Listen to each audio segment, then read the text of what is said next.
চট্টগ্রামের হিজরা খালে নিখোঁজ শিশুর সন্ধান মেলেনি এখনো। উদ্ধারে কাজ করছে ফায়ার সার্ভিস।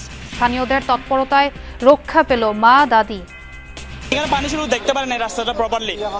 যাওয়ার সময় মানে উল্টে পড়ে গেছে। একটা রিক্সা পড়ে গেছিল, ওখানে দুইটা মহিলা ছিল, একটা ছোট বাচ্চা ছিল।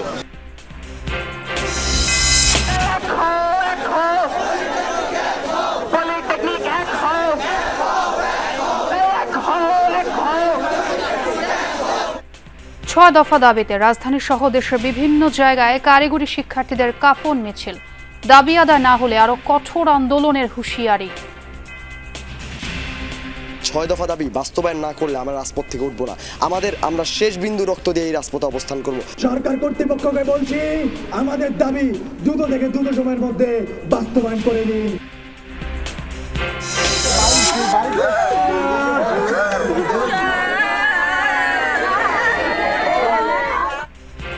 লালমনিরহাটে বিএসএফ এর গুলিতে নিহত হাসিনুরের বাড়িতে কান্নার রোল। পাটগ্রামের বাউড়া সীমান্ত থেকে ধরে নিয়ে গেছে আরেক যুবককে। রোহিঙ্গা সংকট নিরসনে আরাকান আর্মি নতুন বাস্তবতা তৈরি করেছে। মন্তব্য পররাষ্ট্র উপদেষ্টার। প্রত্যাবাসনে বড় দেশগুলোকে রাখতে হবে ভূমিকা। আমাদের যে বন্ধু রাষ্ট্র আছে এবং শক্তিশালী রাষ্ট্র যারা আছে তারা চাপ সৃষ্টি করতে হবে ওখানে যে নতুন ডিসপেন্সেশন আসবে তাদের উপরে।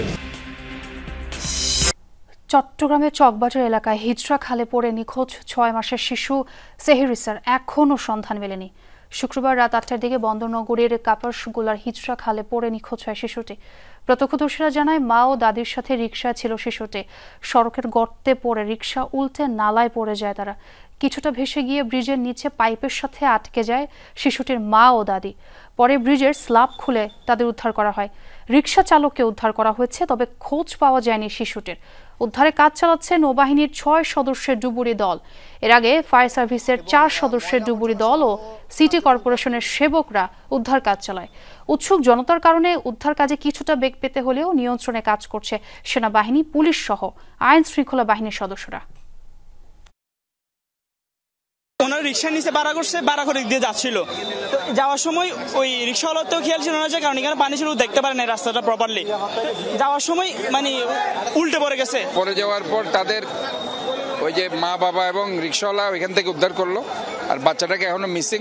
তো আমরা সবাই আসলাম বাচ্চাটাকে উদ্ধার করার জন্য, এখান থেকে অন্ততপক্ষে এই বাচ্চাটাকে তাদের ফ্যামিলির কাছে ফিরিয়ে দেওয়ার। ঘটনাস্থলে আছেন সহকর্মী জুবাইদ ইবনে শাহাদাত। তিনি আমাদের জানাচ্ছিলেন ঘটনার পুরো খবর। শাহাদাত, শুনতে পাচ্ছেন নিশ্চয়ই। আসলে সন্ধ্যা থেকে রাত অনেকটা সময় এখন উদ্ধার কাজ চলছে। একটু জানাবেন উদ্ধারকর্মীরা কি কোনো আশার আলো দেখছে কিনা?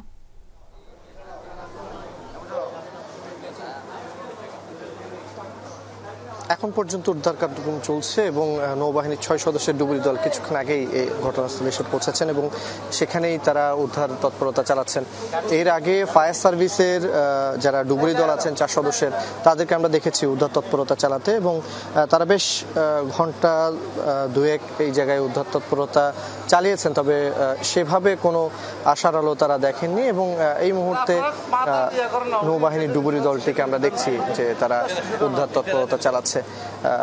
পাশাপাশি সিটি কর্পোরেশন থেকেও বেশ তৎপরতা আমরা দেখেছি এই শিশু নিখোঁজের ঘটনায় তাদেরকে উদ্ধার করতে। ঘটনাটি ঘটেছে ঠিক রাত 8টায় এবং 8টার দিকে মায়ের কোলে ছিলেন শিশু সেহেরিস এবং পাশে ছিলেন সেহেরিসের দাদি। একসাথেই তারা যাওয়ার সময় যে সড়কটা দিয়ে যাচ্ছিলেন সেটিতে কিছুটা পানি জমেছিল, ফলে গর্ত থাকায় সড়কটিতে সেটা টের পাওয়া যায়নি বা আঁচ করতে পারেনি রিক্সা চালক। গর্তে পড়ার সাথে সাথে রিক্সাটি উল্টে খাদে পড়ে যায়। খাদটা যেটা বলতে চাচ্ছি সেটা হচ্ছে যে খালটি, হিজরা খাল, সে খালে পড়ে যায়। খালে পড়ার পরেই যে স্রোতের তোর, মানে পানির যে স্রোত, সেটাতে ভেসে, যেটা আজকে বৃষ্টি হয়েছে, পানির কিছু একটা স্রোত ছিল এবং সেই স্রোতে ভেসে একেবারে শিশুটির মা এবং দাদি একটি পাইপে আটকে পড়েন। পরে স্থানীয়রা গিয়ে একটি স্ল্যাব তুলে তাদেরকে উদ্ধার করে, তবে শিশুটিকে পাওয়া যায়নি। পাশাপাশি যে রিক্সা চালক ছিল সেও কিন্তু উঠে গেছে। রিক্সা চালককে পাশাপাশি যে রিক্সা চালক উঠেছেন তার সাথে আরও কয়েকজন প্রত্যক্ষদর্শী সহ আমরা কথা বলে যেটা জানতে পারলাম যে এই জায়গাটা প্রায় সময়ই যে ময়লা আবর্জনায় আটকে থাকে এবং সেই কারণেই এখানে শিশুটিকে আসলে প্রথমে দেখতে পাওয়া যায়নি, যার কারণে এই জায়গায় তারা উদ্ধার যে তৎপরতা চালাচ্ছেন, ময়লা আবর্জনা সরিয়ে তাদের অনেকটা পরিষ্কার করতে বেশ কিছুটা সময় চলে গেছে। এখন পর্যন্ত শিশুটিকে পাওয়া যায়নি এবং শিশুটিকে উদ্ধারের তৎপরতা এখনো চলমান রয়েছে। কবে নাগাদ তারা এই কার্যক্রমটা স্থগিত রাখবেন বা আদৌ রাখবেন কিনা, নাকি উদ্ধার তৎপরতা চালিয়ে যাবেন, সে বিষয়ে সুনির্দিষ্ট কোনো তথ্য আমাদেরকে দেওয়া হয়নি। তবে আমরা যতটুকু দেখছি, নেভির যে ডুবুরি দলের সদস্যরা এই খালটিতে নেমে তারা খোঁজার চেষ্টা করছেন শিশু সেহরিজকে। আর এই ঘটনায় পুরো যারা এলাকাবাসী আছেন তাদের মধ্যে এক প্রকার আমরা দেখেছি যে কৌতূহল, যেহেতু 6 মাসের একটা বাচ্চা, একেবারে বাচ্চা শিশু, সেই শিশুটি পড়ে গেছে, এটা নিয়ে অনেকের মধ্যে আমরা একটা আফসোস দেখতে পেয়েছি এবং সেজন্যই আমরা দেখছি তারা একটু ভিড় জমাচ্ছেন। তবে এই যে ঘটনাটা ঘটছে বা এরকম ঘটনা, এটা চট্টগ্রামের প্রথম নয়, এর আগেও আমরা দেখেছি বিভিন্ন ব্যবসায়ী থেকে শুরু করে কলেজ শিক্ষার্থী, সাধারণ মানুষ, এবং এই যে ঘটনাটা ঘটে এবং এটা প্রতি বছরেই একেবারে আমরা দেখি যে মানুষের মধ্যে এক প্রকার যে ক্ষোভ সঞ্চার হয়েছে। তারা বলছেন জলবদ্ধতা নিরসনে এত হাজার কোটি টাকার প্রকল্পের পরও কেন মানুষের প্রাণ যাবে বা মানুষ কেন নিজেদের প্রাণটা হারাবে, সেই ক্ষোভ আমরা যে কয়েকজনের সাথে কথা বলেছি তাদের মধ্যে দেখেছি। এবং তারা এটাও বলছেন, যেহেতু একটা 6 মাসের বাচ্চা এই জায়গায় নিরাপদ নয়, তাহলে একজন মানুষ বা আমি, আপনি, আমরা কতটা নিরাপদ। চট্টগ্রাম সিটি কর্পোরেশনের মেয়রের সাথে কথা বলেছিলাম, তিনি যেমনটা জানিয়েছেন যে এই ঘটনাটা তিনিও অনেকটা যেটা বলা যায় যে শোকাহত।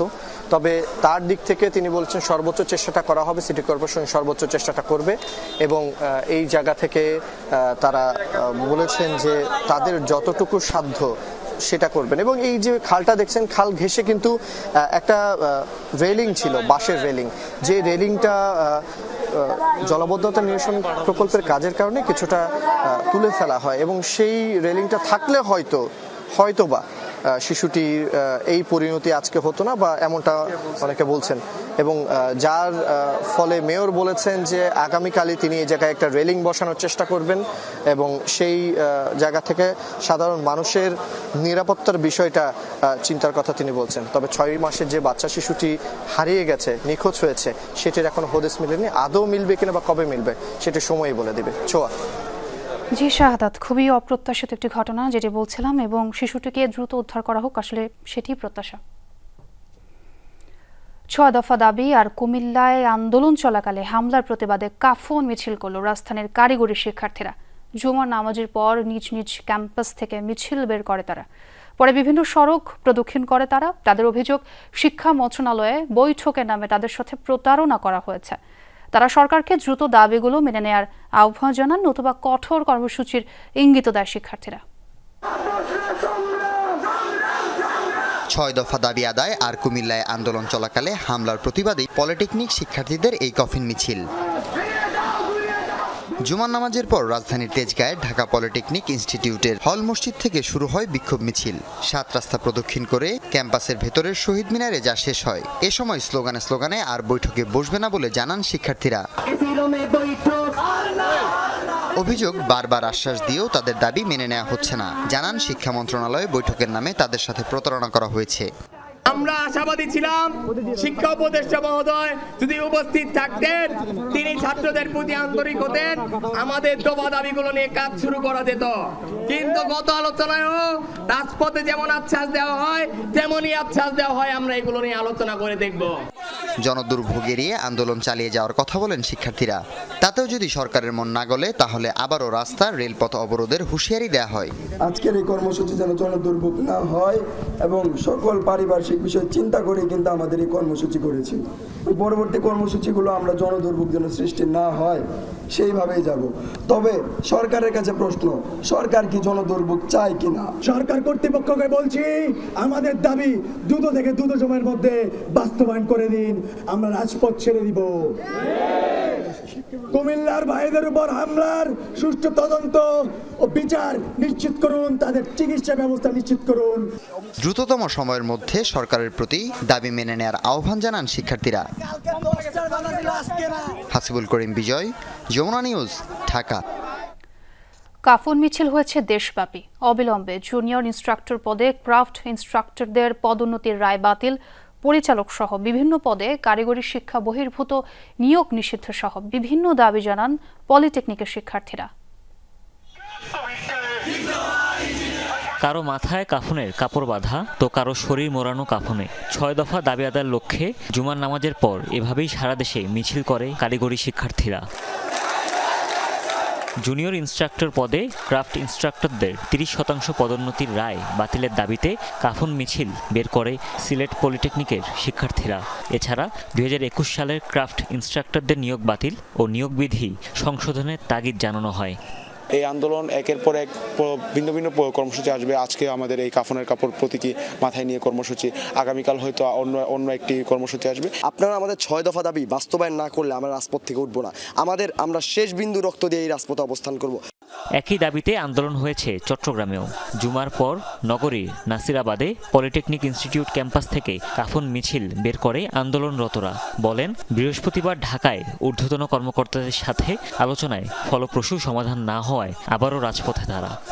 দায়িত্ববানরা কেউ আমাদেরকে কোনো প্রকার কোনো গুরুত্ব দিচ্ছে না, বারবার আমাদেরকে ডাকতেছে, কিন্তু কাজগুলো কোনো রকম কার্যকর হচ্ছে না। তারা এখনো পর্যন্ত আমাদেরকে কোনো সুষ্ঠু আশ্বাসও দিতে পারেনি। দাবি তো মেনে নেওয়ার অনেক দূরের কথা। পরিচালক সহ বিভিন্ন পদে কারিগরি শিক্ষা বহির্ভূত নিয়োগ নিষিদ্ধ সহ বিভিন্ন দাবি তুলে ধরা হয় রংপুরের পলিটেকনিকের শিক্ষার্থীদের কাফন মিছিলে। তারা অবৈধ রায় বহাল রেখেছে, তাই আমরা আমাদের সর্বশেষ প্রস্তুতি হিসেবে কাফর মাথায় বেঁধে আজকে আমরা আন্দোলনে নেমেছি। বুধবার কুমিল্লা পলিটেকনিকের শিক্ষার্থীদের কর্মসূচি ছত্রভঙ্গে ফাঁকা গুলি ছোড়ে নিরাপত্তা বাহিনী। কাফন মিছিলে 6 দফার পাশাপাশি তার প্রতিবাদ জানায় কুমিল্লার আন্দোলনকারীরা। আমাদের ভাই বোনদের উপর হামলা করে, ওই কারণে আর কি আজকে আমরা সবাই কাপড়ের কাপড় পরে রাজপথে নামছি। এছাড়া বরিশাল, ফেনী, নরসিংদী, যশোর সহ বিভিন্ন জেলায় সড়কে কাফনের কাপড় বেঁধে নেমে আসে পলিটেকনিকের শিক্ষার্থীরা। গত দুদিন একই ইস্যুতে সারা দেশে সড়ক, মহাসড়ক ও রেল অবরোধ করে আন্দোলনকারীরা। হুমায়ুন রশিদ, যমুনা নিউজ। প্রধান উপদেষ্টা একমত না হলেও নির্বাচনের জন্য ডিসেম্বরকেই আদর্শ মনে করে বিএনপি। ঋতু পরিবর্তন, রমজান, ঈদ মিলিয়ে আগামী ফেব্রুয়ারি পর নির্বাচন করার বাস্তবতা দেখছে না দলটি। রোডম্যাপ না পেলেও এখনই কোনো কঠোর কর্মসূচিতে যাবে না বিএনপি। স্থায়ী কমিটিতে সিদ্ধান্ত নিয়ে ধীরে এগোবে দলটি। আরিফিন শাকিলের রিপোর্ট। ছাত্র জনতার অভ্যুত্থানে শেখ হাসিনার পতনের পর থেকে যৌক্তিক সময় নির্বাচনের কথা বলে আসছে বিএনপি। এক পর্যায়ে সরকারও জানায় ডিসেম্বর থেকে জুনের মধ্যে হবে ভোট। আরও সুনির্দিষ্ট রোডম্যাপ পেতে বুধবার প্রধান উপদেষ্টার সঙ্গে বৈঠক করেন দলটির নেতারা। জোর দিয়েছেন ডিসেম্বরের মাসে ভোটের জন্য। বোঝাতে চেয়েছেন নির্বাচন যত দেরি হবে রাজনৈতিক অর্থনৈতিক সংকট তত বাড়বে। ডিসেম্বরের মধ্যে নির্বাচন যদি না হয় তাহলে দেশে যে রাজনৈতিক পরিস্থিতি, অর্থনৈতিক পরিস্থিতি এবং সামাজিক পরিস্থিতি সেটা আরও খারাপের দিকে যাবে। ভোটের রোডম্যাপ না পেলেও বিএনপি নেতারা মনে করেন ডিসেম্বরে উপযুক্ত সময়। তাছাড়া নির্বাচিত সরকারের বিকল্প নেই। ওনাকে বলেছি আপনাকে রুটম্যাপটা অ্যাটলিস্ট ইলেকশনটা জুন মাসের মধ্যে করবে, কিন্তু রুটম্যাপ তো থাকতে হবে একটা। তো আমরা রুটম্যাপ চাচ্ছি, এক্ষুনি রুটম্যাপ চাচ্ছিলাম, উনি সেটা দিতে রাজি হন নাই, সেই জন্য স্যাটিসফাইড না। ঈদ আছে, পরব আছে, রোজা আছে, কোরবানি ঈদ আছে, এগুলোর মধ্যে নির্বাচন কেমন হবে? সেই জন্য December is the ideal time. সারা বিশ্ব যেখানে গণতন্ত্রের দিকে ঝুঁকে আছে, সেখানে অগণতান্ত্রিক একটা দেশ টিকে থাকা কি ঠিক? এটা ঠিক না। তো সেক্ষেত্রে এই দাবিটাকে নতুন কোনো দাবি না, এটা আমাদের পূর্ণ দাবি। জুন মাস এমন একটা সময়, যে সময় নির্বাচনের সময়ও না, নির্বাচনের মাসও না, বর্ষাকাল। ভোটের সময়সীমা নিয়ে প্রধান উপদেষ্টার সাথে একমত না হলেও এখনই মাঠ পর্যায়ে কর্মসূচিতে যেতে আগ্রহী নয় দলটি। সামনে কোরবানি ঈদ ও বর্ষা মৌসুম, তাই ঘরোয়া আয়োজন থেকে রোডম্যাপের জন্য চাপ বাড়ানো হতে পারে।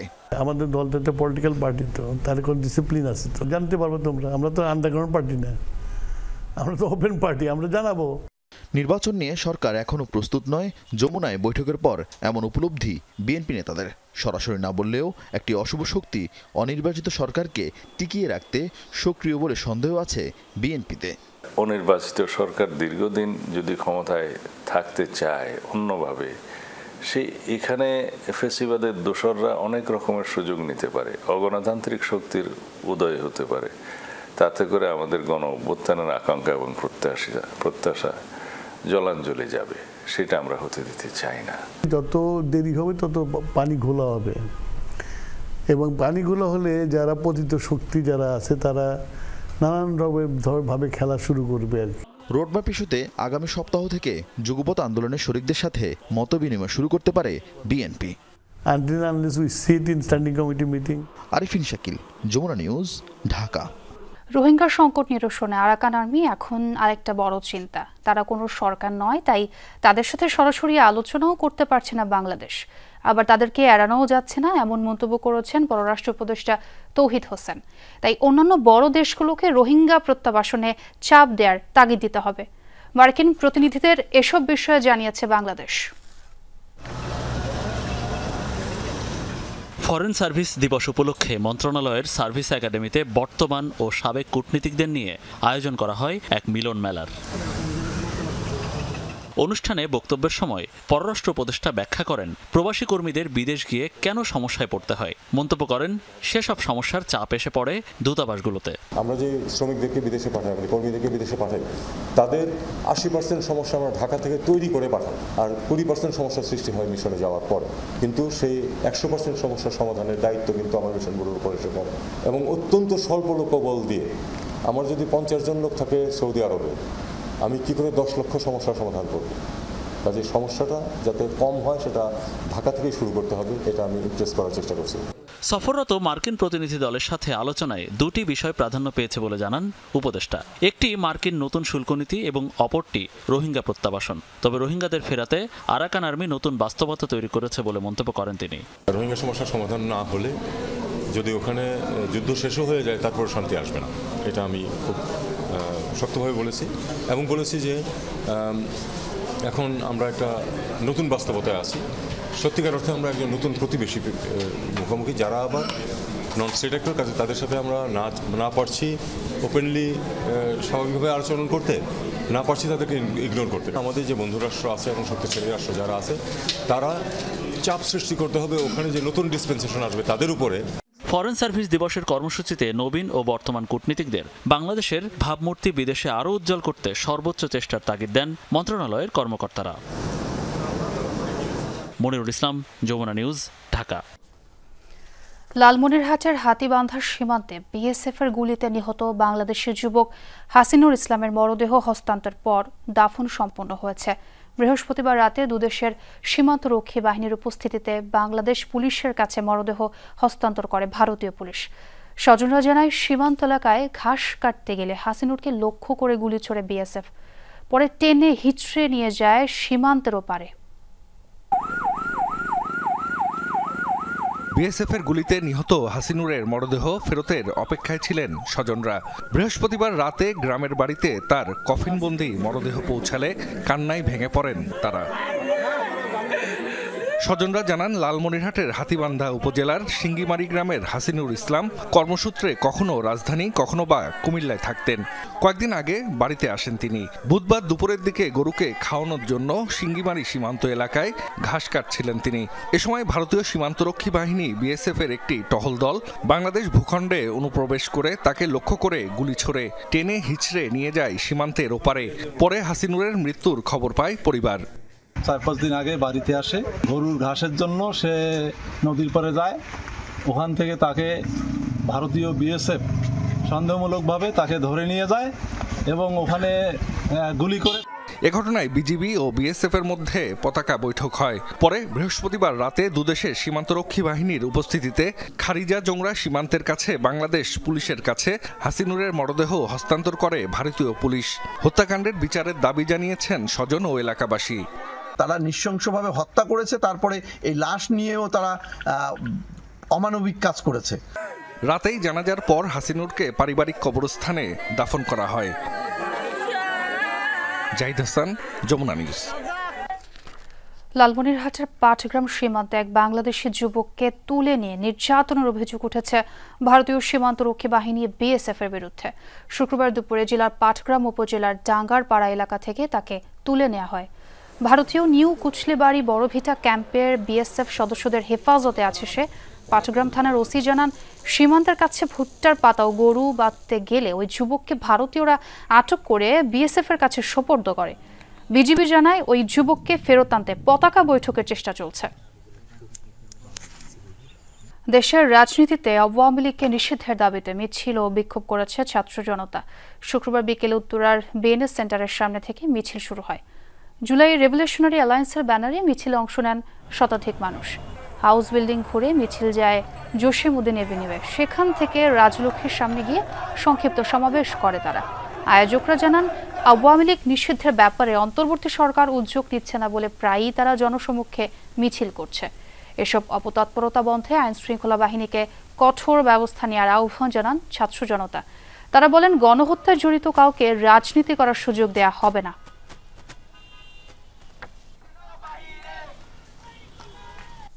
আমরা মনে করি যে ইন্টারিম আসলে আওয়ামী লীগ ইস্যুতে খুব বেশি স্ট্রং পদক্ষেপ নিচ্ছে না। 8 মাস আগে যারা গণহত্যা চালিয়েছে তারা এখন আবার মিছিল করতেছে এবং রীতিমতো হচ্ছে যে বিভিন্ন কথা বলছে। 5 আগস্ট সবচেয়ে বড় মিছিলটা বেরিয়েছিল উত্তরা থেকে, যাত্রাবাড়ি থেকে বেরিয়েছিল।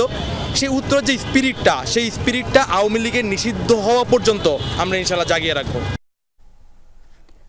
আওয়ামী লীগের এজেন্ডা যারা বাস্তবায়ন করবে তাদের বিচার হবে জনতার আদালতে, এমন মন্তব্য করেছেন বাংলাদেশ ছাত্র অধিকার পরিষদের সভাপতি বিন ইয়ামিন মোল্লা। অভিযোগ করেন, আওয়ামী লীগের ঝটিকা মিছিল ও বিপ্লবীদের ওপর হামলা রুখতে সরকারের গোয়েন্দা সংস্থাগুলো ব্যর্থ হয়েছে। বাংলাদেশ ছাত্র অধিকার পরিষদের 2 সদস্যের ওপর ছাত্রলীগের হামলার প্রতিবাদে শুক্রবার সন্ধ্যায় মশাল মিছিল করে দলটির নেতাকর্মীরা। কেন্দ্রীয় কার্যালয় থেকে মশাল মিছিল নিয়ে আওয়ামী লীগের কেন্দ্রীয় কার্যালয়ের সামনে অবস্থান নেয় তারা। এ সময় দ্রুততম সময়ের মধ্যে হামলাকারীদের চিহ্নিত করে আইনের আওতায় আনার দাবি জানানো হয়। একই সাথে আওয়ামী লীগকে নিষিদ্ধ করারও দাবি জানান দলটির নেতাকর্মীরা। আগামী কয়েকদিনের ভিতরে আপনারা অধ্যাদেশ জারি করে এই বাংলার মাটি থেকে আওয়ামী লীগকে ব্যান করার ব্যবস্থা করবেন। ছাত্র অধিকার পরিষদের বিপ্লবীদেরকে হামলা করছে, তাদেরকে দ্রুত সময়ের মধ্যে গ্রেফতারের দাবি জানাচ্ছে। যেই ব্যবসায়ী আওয়ামী লীগের মিটিং মিছিলের জন্য পয়সা দেবে, টাকা দেবে, যেই ব্যবসায়ী গণহত্যার পক্ষে ছিল, তাকে আমরা নিজেরা ধরে নিয়ে আসব। বিগত সরকারের স্বেচ্ছাচারিতায় জনগণ নিজের মত প্রকাশ ও ভোটাধিকার প্রয়োগ করতে পারেনি বলে মন্তব্য করেছেন বিএনপির স্থায়ী কমিটির সদস্য সেলিমা রহমান। চট্টগ্রাম মহানগর বিএনপি কার্যালয়ের সামনে আয়োজিত মহানগর মহিলা দলের কর্মশালায় তিনি এসব কথা বলেন।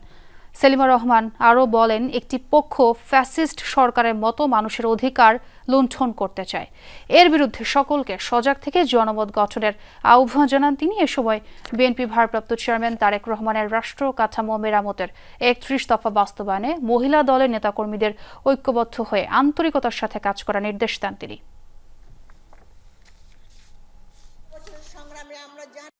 আজকে শিশু কিশোর গ্যাং থেকে শুরু করে আমাদের সমাজটাকে একদম ধ্বংস করে দিয়েছে, একদম দুর্নীতির আঁকড়া করে দিয়েছে। সেখান থেকে আজকে যদি সমাজকে তুলে ধরতে হয়, সেটা পারবে একমাত্র নারীরা। 2014, 18 বা 24-এর মতো নির্বাচন বাংলার মানুষ হতে দেবে না। অন্তর্বর্তী সরকারকে নির্ধারিত সময়ে নির্বাচন করার আহ্বান জানিয়েছেন জামাতের সেক্রেটারি জেনারেল অধ্যাপক মিয়া গোলাম পরওয়ার।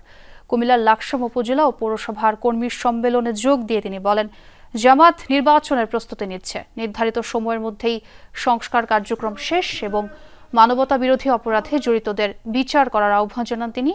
জামাত নেতা নির্বাচনী প্রক্রিয়া অবাধ নিরপেক্ষ করতে পুলিশ, জনপ্রশাসন ও সংবিধান সংস্কারের প্রয়োজনীয়তার কথা তুলে ধরেন।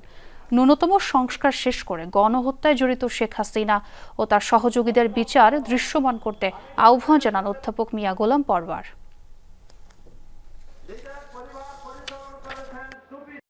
ডক্টর প্রফেসর ইউনূসের নেতৃত্বে অন্তর্বর্তীকালীন সরকার নির্বাচিত জনপ্রতিনিধির কাছে ক্ষমতা হস্তান্তরের লক্ষ্যে, একটি জাতীয় নির্বাচনের লক্ষ্যে আমরা যে অভিযাত্রা শুরু করেছি, তিনিও নির্বাচনের একটি ডেডলাইন দিয়েছেন। আমরা বলেছি, আপনি যে টাইম দিয়েছেন তার উপরেই যেন আপনি ঠিক থাকেন। এর মধ্যেই সংস্কার করে মানবতা বিরোধীদের বিচার করে একটা নিরপেক্ষ নির্বাচন দেন। আমরা নির্বাচনে যেতে প্রস্তুত আছি। আমলাদের মধ্যে অস্থিতে শাসকের বাস, সেই মানসিকতা একদিনে দূর করা সম্ভব নয় বলে মন্তব্য করেছেন মুক্তিযুদ্ধ বিষয়ক উপদেষ্টা ফারুকী আজম। চট্টগ্রাম প্রেস ক্লাবে গণস্বাস্থ্য কেন্দ্রের প্রতিষ্ঠাতা ডাক্তার জাফরুল্লাহ চৌধুরীর মৃত্যুবার্ষিকী ও চট্টগ্রাম নাগরিক পরিষদের আত্মপ্রকাশ অনুষ্ঠানে অংশ নেন তিনি। দেশ গঠনে অন্তর্বর্তী সরকারকে সহযোগিতার আহ্বান জানান মুক্তিযুদ্ধ বিষয়ক উপদেষ্টা। তিনি বলেন, ভুল ত্রুটি হলেও গণমানুষের বিরুদ্ধে কোনো পদক্ষেপ নিচ্ছে না সরকার। অনুষ্ঠানে সমাজসেবা উপদেষ্টা শারমিন এস মুর্শিদ বলেন, তরুণ রাজনীতিবিদরা যদি পচে যাওয়া রাজনীতি প্রথার দিকে আগায় তবে তারা ভুল করবে। ডাক্তার জাফরুল্লাহর জীবন কর্ম সবার জন্য অনুকরণীয় বলে মন্তব্য করেন গণসংহতি আন্দোলনের প্রধান সমন্বয়ক জোনায়েদ সাকি।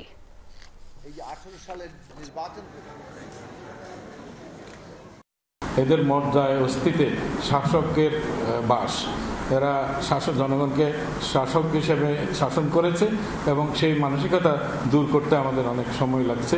তরুণরা যে রাজনীতি করতে নেমেছ, এই শিক্ষাটা মাথায় রেখো। তোমরা যদি পিছনে পচে যাওয়া প্রথাগুলো গ্রহণ করে তোমরা তোমাদের রাজনৈতিক দল তৈরি করতে চাও, আগামী দিনে তোমরা প্রতিষ্ঠিত হতে চাও, আমার মনে হয় তোমরা ভুল করবে। তার এই গণস্বাস্থ্যের আমি বলবো যে সীমিত ক্ষমতা নিয়ে তারা যা করেছেন, এই সরকার, এই দেশ, তার সমস্ত প্রতিষ্ঠান তাকে সাহায্য করা তো তোকে দূরের কথা, উল্টো তাকে কিভাবে ঠেকিয়ে রাখা যায় তার চেষ্টা করেছেন। বাংলাদেশে গণমানুষের ফ্যাসিবাদ বিরোধী সংগ্রামের কেন্দ্রবিন্দু ছিলেন ডাক্তার জাফরুল্লাহ চৌধুরী। সরকার জনগণকে বিভিন্ন উৎসব উদযাপনে উৎসাহিত করছে বলে মন্তব্য করেছেন পরিবেশ, বন ও জলবায়ু পরিবর্তন এবং পানি সম্পদ উপদেষ্টা সৈয়দা রিজওয়ানা হাসান। রাজধানীর গুলশানে এজ ওয়াটার গ্যালারিতে আয়োজিত crafting the many threads of cultural textile এক্সিবিশনে অংশ নিয়ে তিনি একথা বলেন। তিনি আরও বলেন, মানুষের ভেতর রাজনীতি সহ বিভিন্ন বিষয়ে ভিন্ন মত থাকতে পারে, তবে সঙ্গীত এবং সংস্কৃতি ভিন্ন মতের মানুষদের এক করতে পারে বলে মন্তব্য করেন উপদেষ্টা। I really wish that the arrangement, the exhibition that you have arranged are participated by many and you managed to engage many people in the process. The government itself is arranging cultural events so that people at large can come and participate. খাগড়াছড়িতে অপহৃত চট্টগ্রাম বিশ্ববিদ্যালয়ের 5 শিক্ষার্থী সহ 6 জনকে উদ্ধারে দ্বিতীয় দিনের মতো অভিযান চালিয়েছে যৌথ বাহিনী। শুক্রবার সকালে শহরের মধুপুর ও গিরিফুল এলাকায় যৌথভাবে অভিযান শুরু করে সেনাবাহিনী ও পুলিশ সদস্যরা। অপহৃতরা উদ্ধার না হওয়া পর্যন্ত অব্যাহত থাকবে এই অভিযান। 16 এপ্রিল বৈশাখে শেষে ফেরার পথে গিরিফুল এলাকায় অস্ত্রের মুখে 5 শিক্ষার্থীকে অপহরণ করা হয়। তারা হলেন অলড্রিন ত্রিপুরা, মৈত্রীময় চাকমা, দিব্যি চাকমা, ঋষণ চাকমা ও লং ইমরো। তারা সবাই 2023-24 শিক্ষাবর্ষের শিক্ষার্থী। অপহৃত অপরজন শিক্ষার্থীদের বহনকারী টমটম চালক।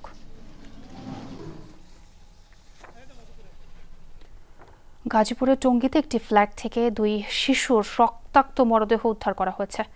সম্পর্কে তারা ভাই বোন। শুক্রবার বিকেলে আলিচপুর রূপবানের টেক এলাকার বহুতল ভবনের 3য় তলার ফ্ল্যাটে পাওয়া যায় মরদেহ দুটি।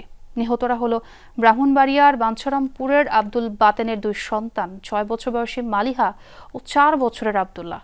স্বজনদের ভাষ্য, দুপুরে পরিবারের সবাই একসাথে খাবার খান। পরে মা সালেহা বেগম বাসায় ঘুমাচ্ছিলেন, দাদি ও বাবা বাইরে যান। কিছু সময় পর ঘরের দরজা খোলা ও শিশুদের রক্তাক্ত অবস্থায় মেঝেতে দেখতে পান বলে দাবি মায়ের। কুপিয়ে হত্যা করা হয়েছে শিশু দুটিকে। এই ঘটনায় বাবা ও মাকে হেফাজতে নিয়েছে পুলিশ।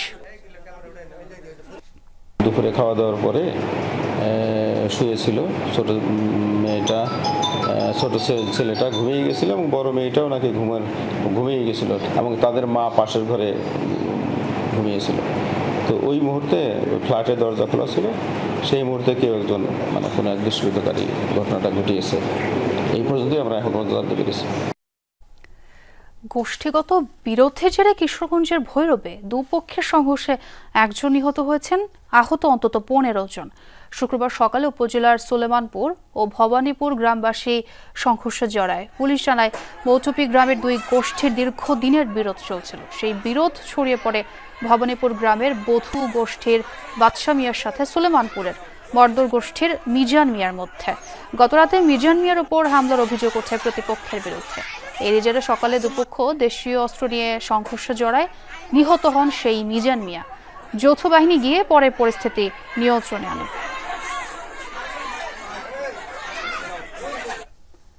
সিলেটের সুরমা নদী থেকে শেখ সরওয়ার হোসেন নামের এক ব্যক্তির মরদেহ উদ্ধার করা হয়েছে। শুক্রবার বিকেলে স্থানীয়রা শাহজালাল ব্রিজের নিচে নদীতে মরদেহ ভাসতে দেখে। খবর পেয়ে পুলিশ গিয়ে স্থানীয়দের সহায়তায় মরদেহটি উদ্ধার করে। পুলিশ জানায় মৃতের শরীরে কোনো আঘাতের চিহ্ন ছিল না। সাথে থাকা মোবাইল ফোন থেকে তার পরিচয় শনাক্ত করা হয়েছে। ঢাকার মতিঝিলের TND কলোনি এলাকার বাসিন্দা ছিলেন নিহত সরওয়ার। পরে তার মরদেহ সিলেট MAGS ওসমানী মেডিকেলের মর্গে পাঠানো হয়।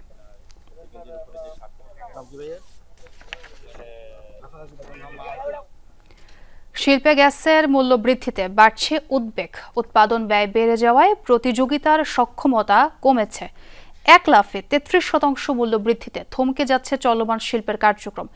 একই সঙ্গে নতুন বিনিয়োগেও তৈরি হচ্ছে অনিশ্চয়তা। শুধু পোশাক খাতে নয়, গ্যাসের দাম বৃদ্ধির অভিঘাত অন্যান্য শিল্পেও পড়েছে।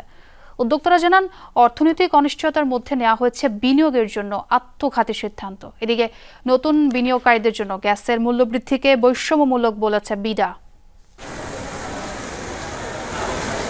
শিল্প উৎপাদন ধরে রাখতে দরকার নিরবচ্ছিন্ন জ্বালানির নিশ্চয়তা, কিন্তু বিদ্যুৎ ও গ্যাস স্বল্পতায় প্রতিনিয়তই থমকে যাচ্ছে শিল্পের চাকা।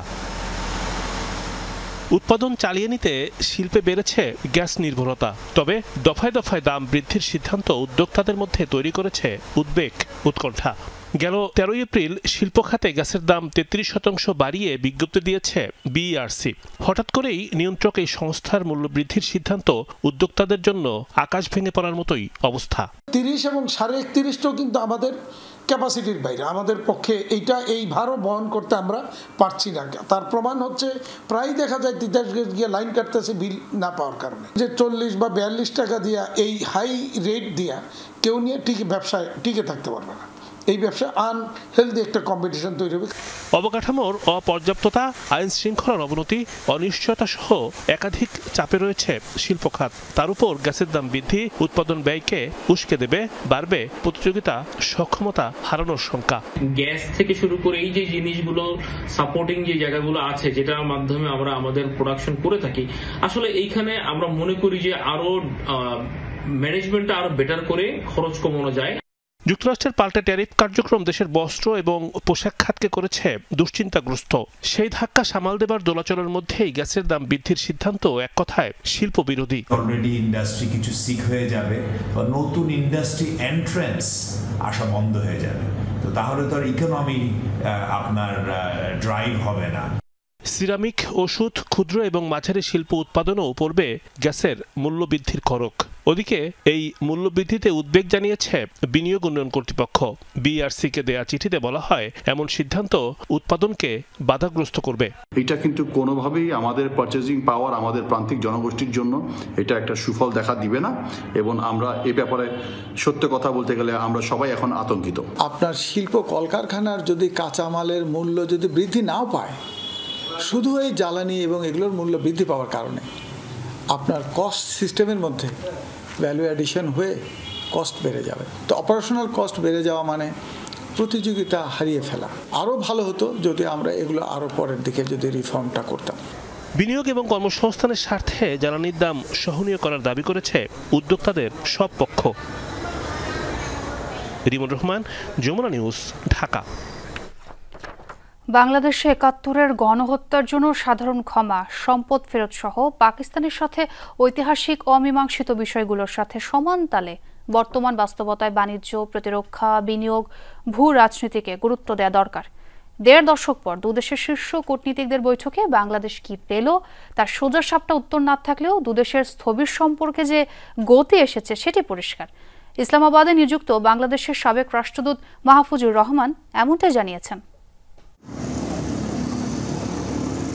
শেখ হাসিনা সরকারের পতনের পরই বাংলাদেশ ও পাকিস্তানের মধ্যে সম্পর্কের বদ্ধ দুয়ার খুলতে শুরু করে। পাকিস্তান থেকে পণ্য আমদানি বেড়ে হয় দ্বিগুণ। করাচি বন্দরের সঙ্গে চট্টগ্রামের সরাসরি কন্টেইনার জাহাজ যোগাযোগ চালু হয় ফের। দুদেশের মধ্যে সম্পর্ক আরও ঘনিষ্ঠ করতে বাংলাদেশে আসেন পাকিস্তানের পররাষ্ট্র সচিব আমনা বালুচ। বৃহস্পতিবার তার সাথে বৈঠকে কি পেল বাংলাদেশ, সেটি এখন প্রশ্ন। একটা গুরুত্বপূর্ণ দেশের সঙ্গে আমাদের দীর্ঘ 15 বছর একটা কূটনৈতিক স্থবিরতা ছিল, সেই স্থবিরতা আমরা কাটিয়ে উঠতে পেরেছি। ৭১-এর গণহত্যার জন্য সাধারণ ক্ষমা, ক্ষতিপূরণ, ন্যায্যতায় সম্পদ ফেরত, এগুলো ঐতিহাসিক অমীমাংসিত বিষয়। বাংলাদেশের পাওনা অর্থ ফেরত দিতে এই মুহূর্তে পাকিস্তানের রিজার্ভের 1/3 খরচ করতে হবে। এমন বাস্তবতায় কতটা এগুবে সম্পর্ক? ক্ষতিপূরণের বিষয়টি, বিশেষ করে তার অ্যামাউন্টটা, এইখানে এটা অতটা গুরুত্বপূর্ণ না। প্রথম গুরুত্বপূর্ণ হলো যে কাজটা আমাদের 54 বছর আগে করা উচিত ছিল, কারণ পাকিস্তান তো পরাজিত শক্তি ছিল, তারা সারেন্ডার করেছে। ওই সারেন্ডারের টার্মসের মধ্যেই আমরা ক্ষমা চাওয়ার বিষয়টি, ক্ষতিপূরণের বিষয়গুলো উল্লেখ করতে পারতাম। এখন পাকিস্তানের পক্ষে প্রথম কাজ হতে পারে যে তারা এটা স্বীকার করা, যে তারা বাংলাদেশে যে যুদ্ধ করেছিল সেই যুদ্ধের কারণে বাংলাদেশে যথেষ্ট ক্ষয়ক্ষতি হয়েছে। সাবেক এই রাষ্ট্রদূত মনে করেন, একাধিক অমীমাংসিত বিষয় থাকলেও দুই দেশের সম্পর্ক এগিয়ে নিতে বর্তমান সম্ভাবনাগুলোর উপর জোর দিতে হবে। এখন অমীমাংসিত বিষয় সামনে নিয়ে আসলে তখন হয় কি, সাধারণভাবে যে সমস্ত বিষয় আমাদের এই মুহূর্তে অগ্রগতি হতে পারে, আমরা মিউচুয়ালি একটা বেনিফিশিয়াল জায়গায় যেতে পারি। অমীমাংসিত বিষয়গুলি একটা ফোল্ডারে রাখতে পারে, কিন্তু সম্ভাবনার দিকগুলো নিয়ে আপনি সামনে এগোতে পারেন। যখনই দুটো দেশ দেখবে যে তারা পারস্পরিকভাবে লাভবান হচ্ছে, তখনই কেউই চাইবে না যে অতীতের একটা অমীমাংসিত বিষয় রেখে দেওয়ার জন্য। আমনা বালুচের সফরের সপ্তাহখানেক ব্যবধানে বাংলাদেশে আসছেন পাকিস্তানের পররাষ্ট্রমন্ত্রী। তিনি একই সাথে দেশটির উপপ্রধানমন্ত্রীও। আপাতত এমন কূটনৈতিক অগ্রগতিকে পুঁজি করে এগুতে হবে বাংলাদেশকে। এগুলো ঐতিহাসিক সমস্যা, এগুলোর সমাধান হয়তো একবারে হবে না। আল আমিন হক অহন, যমুনা নিউজ, ঢাকা। এদিকে বাংলাদেশের সঙ্গে বৈঠকে দ্বিপক্ষীয় সম্পর্ক পুনরুজ্জীবিত করার অঙ্গীকার প্রতিফলিত হয়েছে বলে জানিয়েছে পাকিস্তান। শুক্রবার দেশটির পররাষ্ট্র মন্ত্রণালয়ের ওয়েবসাইটে প্রকাশিত হয় এই বিবৃতি। এতে উল্লেখ করা হয়, বাংলাদেশের রাজধানী ঢাকায় অনুষ্ঠিত এই উচ্চ পর্যায়ের বৈঠক সৌহার্দ্যপূর্ণ পরিবেশে অনুষ্ঠিত হয়। বৈঠকে রাজনৈতিক, অর্থনৈতিক, সাংস্কৃতিক, শিক্ষাগত ও কৌশলগত সহযোগিতা সহ নানা বিষয়ে মতবিনিময় করা হয়। পাশাপাশি দুই দেশের অভিন্ন ইতিহাস, সাংস্কৃতিক বন্ধন এবং জনগণের অভিন্ন আকাঙ্ক্ষার উপর জোর দেওয়া হয়। নিউ ইয়র্ক, কায়রো, সামোয়া ও জেদ্দায় সম্প্রতি দুই পক্ষের মধ্যে উচ্চ পর্যায়ে যোগাযোগ নিয়ে সন্তোষ প্রকাশ করা হয়েছে। ওইসব যোগাযোগ দ্বিপক্ষীয় সম্পর্ক পুনরুজ্জীবিত করার ক্ষেত্রে সহায়তা করেছে বলে জানিয়েছে পাকিস্তান। ফিলিস্তিনে গণহত্যা, ভারতে বিতর্কিত ওয়াকফ বিল পাশ এবং মুসলিম অধিকার খর্ব করার প্রতিবাদে বিক্ষোভ সমাবেশ ও গণমিছিল করেছে জমিয়তে উলামা ইসলাম বাংলাদেশ সহ বেশ কয়েকটি ইসলামী দল। শুক্রবার জুমার নামাজ শেষে জাতীয় মসজিদ বায়তুল মোকাররমে উত্তর গেটে হয় এই কর্মসূচি। মুসলিমদের ওপর বর্বর হামলার প্রতিবাদে ইসরায়েল এবং ভারতের বিরুদ্ধে বিভিন্ন স্লোগান দেন বিক্ষোভকারীরা। এ সময় তারা নেতানিয়াহুর বিচার দাবি করেন। ইসরায়েলি পণ্য বয়কটের আহ্বান জানানো হয় সমাবেশ থেকে। মুসলমানদের ওপর নির্যাতন ও নিপীড়নের ঘটনায় ভারতীয় প্রধানমন্ত্রীর কঠোর নিন্দা জানানো হয় সমাবেশে। বিশ্বের সকল মুসলিম দেশকে ভারত ও ইসরায়েলের বিরুদ্ধে শক্ত প্রতিরোধ গড়ে তোলার আহ্বান জানান সংগঠনের নেতারা। পরে একটি বিক্ষোভ মিছিল বিজয়নগর ঘুরে বায়তুল মোকাররমের সামনে শেষ হয়। এদিকে এই কার্যক্রম ঘিরে বায়তুল মোকাররম এলাকায় সতর্ক অবস্থান নেয় আইন শৃঙ্খলা বাহিনীর সদস্যরা।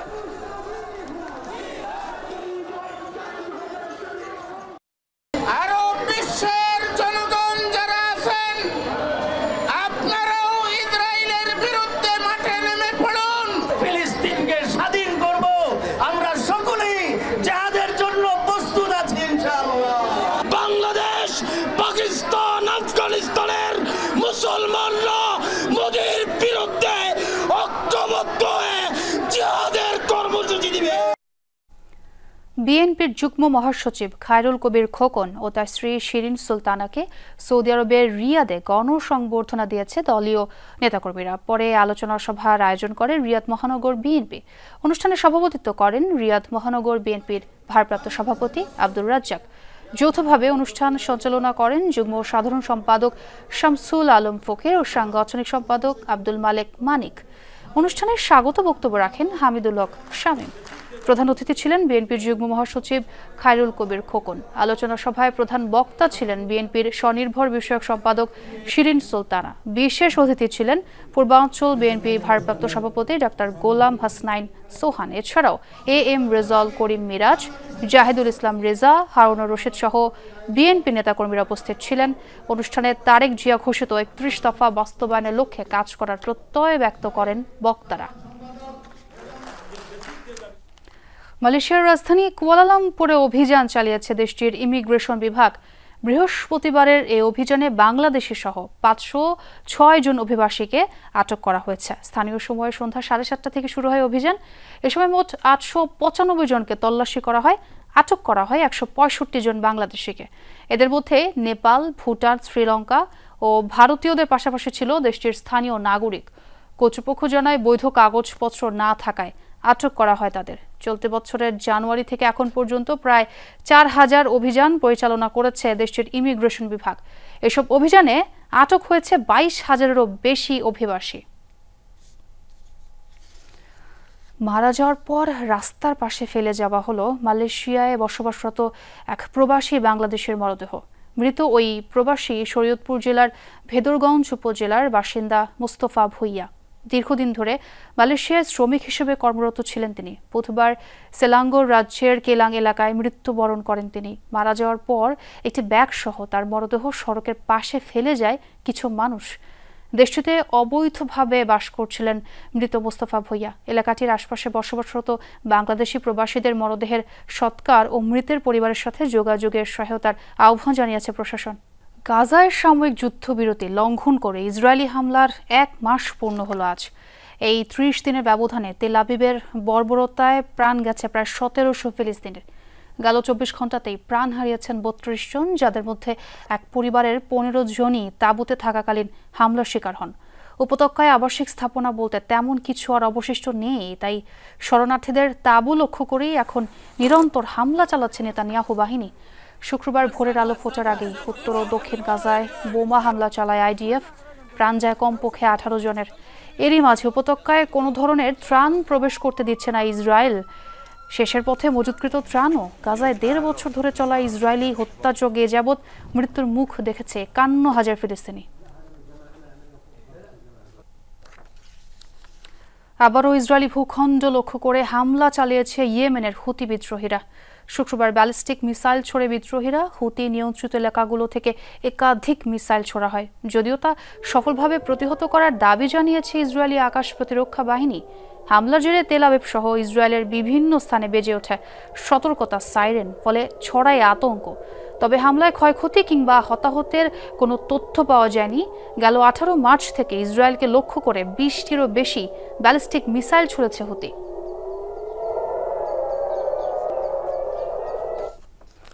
যুক্তরাষ্ট্রের ভয়াবহ বিমান হামলায় কাঁপল ইয়েমেনের পশ্চিমাঞ্চল। হুতি নিয়ন্ত্রিত হোদেইদা প্রদেশের রাস ইসা জ্বালানি বন্দরে অভিযান চালায় মার্কিন সামরিক বাহিনী।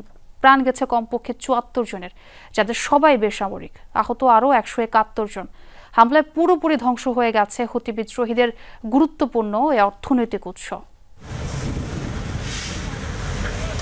মার্কিন বোমার আঘাতে ভগ্নস্তূপ ইয়েমেনের পশ্চিমাঞ্চল।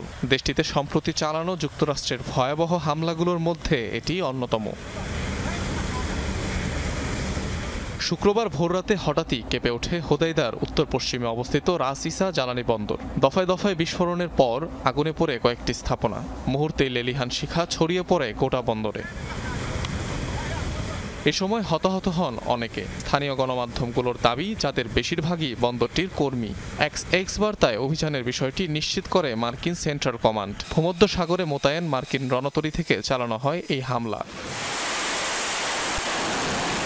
লোহিত সাগর উপকূলে অবস্থিত ইয়েমেনের অন্যতম গুরুত্বপূর্ণ জ্বালানি স্থাপনা রাস ইসা বন্দর। সশস্ত্র গোষ্ঠী হুতি বিদ্রোহীদের সংবেদনশীল অর্থনৈতিক স্থাপনা হিসেবেও বিবেচিত এটি। যুক্তরাষ্ট্রের দাবি, বন্দরটির থেকে জ্বালানি তেল রফতানির মাধ্যমে সাধারণ ইয়েমেনিদের মুনাফা লুটেছে হুতি বিদ্রোহীরা, যেটি দিয়ে অভিযান পরিচালনা সহ অস্ত্রের যোগান দিত গোষ্ঠীটি। এদিকে ভয়াবহ এই হামলার পর যুক্তরাষ্ট্রকে পাল্টা জবাবের হুঁশিয়ারি দিয়েছে হুতি বিদ্রোহীরা। অনিক রহমান, যমুনা নিউজ। আর এই ছিল যমুনা নিউজে। এতক্ষণ সাথে থাকার জন্য ধন্যবাদ সবাইকে।